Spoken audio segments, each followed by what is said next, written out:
If you want to rename a slide in LibreOffice Impress, you're in the right place. In this quick tutorial, I'll show you the simple step-by-step method to give your slide a new name in just a few clicks. This is especially useful if you're working on a large presentation and want to stay organized, keep track of sections more easily, or make your slides easier to identify later. And if this video helps you out, make sure to hit the like button and subscribe for more helpful software tutorials. Alright, let's jump in. First, open LibreOffice on your computer. If you're starting from scratch, look on the left side under Create and click Impress Presentation. If you already have a presentation saved, you can simply open that file instead. Once your presentation is open, take a look at the slide panel on the left side of the screen. This is where all of your slides are listed in order.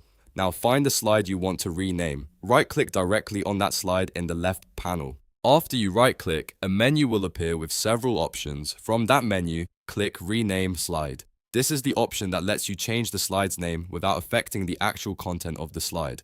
Next, a small box will appear asking you to enter the new slide name. Type in the name you want to use. Try to choose something clear and descriptive so it's easy to recognize later, especially if your presentation has multiple sections or similar looking slides. After typing the new name, click OK to confirm the change. LibreOffice Impress will save the new slide name right away, and the slide will now appear with the updated name in your presentation. That's all there is to it. This is a really simple feature, but it can make a big difference when you're organizing your work. Renaming slides can help you move faster, stay organized, and make editing much easier as your presentation grows. If you found this tutorial useful, please give the video a like, subscribe to the channel, and turn on notifications so you don't miss the next quick guide. Thanks for watching, and I'll see you in the next tutorial.